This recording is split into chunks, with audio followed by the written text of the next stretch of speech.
And the Oscar goes to Brendan Fraser.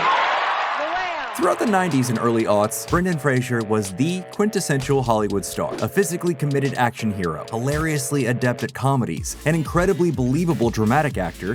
Fraser could truly do it all. And yet, despite his family-friendly charms, it seems like one day we all woke up and the actor was just gone. Though the studios attempted to write him off as just another victim to oversaturation, true Fraser fans were suspicious. Finally, after years of speculation and a full-on Renaissance, the truth finally came to light, and once the dust settled, it was clear that Brendan Fraser's disappearance was far more complicated than box office duds and monkey bones. I don't know that I've ever succeeded, to tell you the truth. There's still an inherent instinct in me that someone's gonna walk in the room and like, hey, Fraser, get back in the dish pit, you know? Like many of Hollywood's brightest stars, Brendan Fraser made the jump from humble theater kid to the film industry by way of a small movie with an even smaller role. Dubbed Sailor No. 1 in the credits for 1991's Dogfight, Fraser's first foray into screen acting triggered an unfortunate chain of events that would affect the entirety of his career. Because during his brief appearance, Fraser bruised a rib on set and experienced the strange machinations of Hollywood firsthand. "I got my Screen Actors Guild card and an extra $50 for the stunt adjustment," Fraser told GQ magazine, "cause they threw me into a pinball machine." Landing his next role in School Ties, Fraser starred alongside some of cinema's biggest up-and-coming stars. In fact, according to the actor, it was a young Matt Damon who first inspired him to truly push himself as a performer. Whether he knew he did that or not, without Matt, I would have a career, but I don't know what it would be. What I saw in Matt in that moment, I got a real quick lesson in honing down a performance. And after hitting the mainstream with the absurdist Pauly Shore comedy Encino Man, Fraser's turn as a recently resurrected caveman gave Hollywood execs a real reason to tune in. Because even though the film failed with critics and weasel-fearing adults, Encino Man signified one of the first true blockbuster rental cult classics. Throughout the early 90s, Brendan Fraser kept up his cameos for Pauly Shore flicks and delivered his earnest good looks in indie dramas. And although Airheads is perhaps best remembered for an incredibly insane cast, Fraser's take on a desperate water gun-wielding metalhead is one for the ages. But by the end of the decade, the actor came out swinging as a familiar favorite and earned his first bona fide blockbuster. Because even if Disney's live-action George of the Jungle isn't on your list of 90s classics, it was an absolute smash with the audiences at the time. When mainstream moviegoers watched Brendan Fraser going ape in George of the Jungle, it felt like a switch had been flipped. While hard to explain when looking back on the sheer ridiculousness of the film, Fraser just encompassed everything audiences were looking for. Undeniably handsome, engaging showmanship, and a willingness to get goofy as hell. You went on, first of all, to leave Airheads and then get very jacked. You were supposed to remain like The wardrobe was that there was no wardrobe. But beneath all those cartoonish characters and comedy stunts, Brendan Fraser offered something more. Just 1 year after his loincloth-laden mega hit, Fraser co-starred alongside Sir Ian McKellen in the independent biopic Gods and Monsters. Centered on the complicated relationship between the director of Frankenstein and his gardener, the film received universal acclaim from critics, particularly in regards to Fraser's phenomenal performance. In fact, among his many admirers, McKellen himself might just be Brendan Fraser's biggest fan. You have specific areas that you think need work? Well, to act as well as Brendan Fraser. Act as well as Brendan Fraser? Oh, yeah.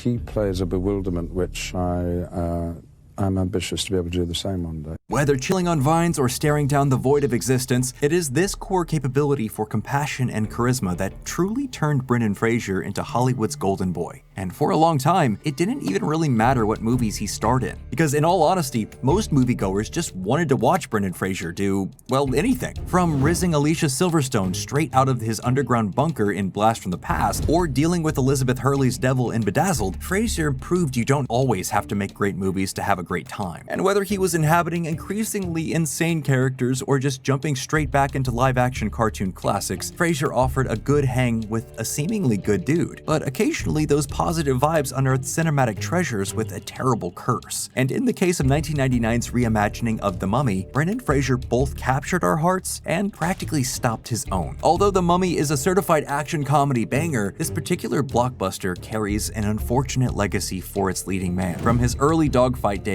and into his jungle era, Fraser was always one of those actors willing to jump in and tackle a stunt. No matter how dangerous, his intense engagement with all aspects of performance led to some truly incredible shoots lawsuits throughout his career, but during one particularly grueling scene, Brendan Fraser was literally strangled. Is this the one that you almost died? Well, I don't remember too. Oh gosh, yeah. They tightened it so much that you...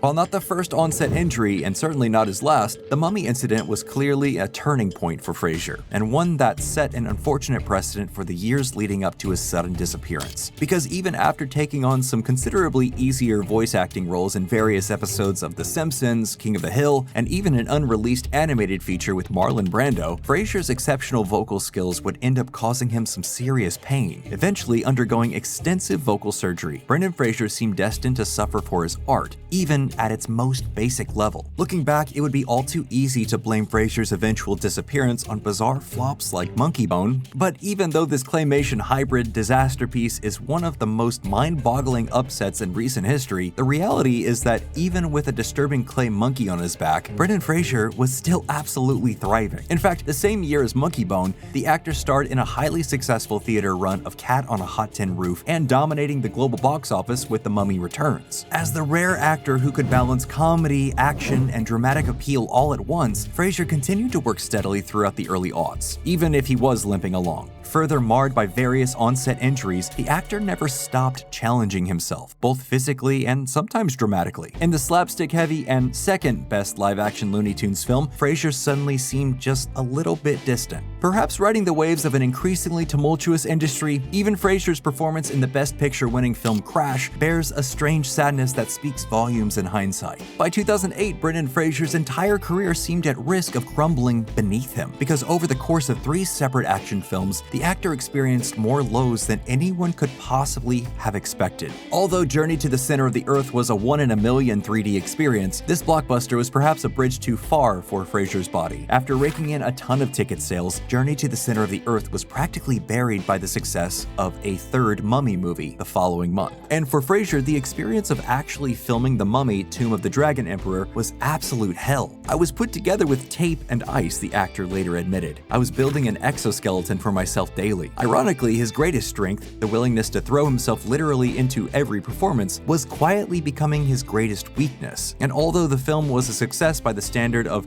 nearly $500 million at the box office, The Mummy threequel ended its run with the lowest take of the franchise to date. And for Brendan Fraser fans, it seemed to signify the end of an era. According to ticket sales and even DVD sales, Brendan Fraser seemed to be floundering for the first time in his career. And amid rumors of his unfortunate personal struggles, it became apparent that not everything was alright for our favorite action hero. But unlike so many direct-to-DVD stars of those decades gone by, Brendan Fraser never really succumbed to those bargain bin trappings. Instead, practically overnight, he vanished from our lives. Well, from the mainstream anyway, because even though he continued to work on several low-budget, independent films and plays throughout the years, Brendan Fraser was out of the general public's purview for nearly a decade. And during that time, our memories of his performances only grew stronger, because when we grow and our tastes in cinema begin to change with the times, only the best of the absolute best stand a chance to be remembered. For so many of us, Brendan Fraser was the actor, the one guy who could be anybody he needed to be. Intense, funny, outlandish, reserved, whatever the script called for, Fraser had it. Over the years, nostalgic fans began to wonder, where exactly did he go? And does he still have what it takes? Fortunately, in 2019, Brendan Fraser first resurfaced and the Renaissance truly began. Because after lending his voice acting skills as Robot Man in the animated Titan series, Fraser got the chance to bring Cliff Steele to life. As the voice and sometimes physical actor for the character in all 3 seasons of Doom Patrol, Fraser renewed our faith in his ability to bring both light and darkness into our lives. And through this performance and some personal traumas which have been revealed by the actor, audiences couldn't help but love him even more fiercely than before. So that's it?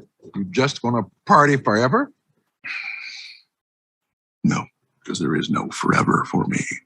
I'm dying. After he shared his horrific story of abuse from a Hollywood industry insider, no one could view his sudden disappearance the same way. And as we simultaneously discovered the awful injuries he experienced throughout the course of his career, it felt like the universe owed the man some sort of cosmic justice. And fortunately, in many ways, that's exactly what happened. Because after a reportedly disastrous Batgirl film fell through, Darren Aronofsky stepped up to the plate and delivered a home run to our beloved Rick O'Connell. 2022's The Whale might not be everyone's cup of tea, but there really isn't isn't a soul who can deny Fraser's ability on screen. From his remarkable physical transformation to a powerhouse of emotional range, this darkly comic and downright distressing film polarized critics on all fronts save for Fraser. Ultimately earning him his first Oscar, The Whale felt like watching a once-in-a-lifetime talent come through completely on his own terms. A surprise hit, perhaps in spectacle alone, the film stands the test of time purely through the performance of one remarkable actor who just needed another chance. Did you know that as an actor you had this? I knew it wasn't asked of me. I knew it was material I hadn't seen before,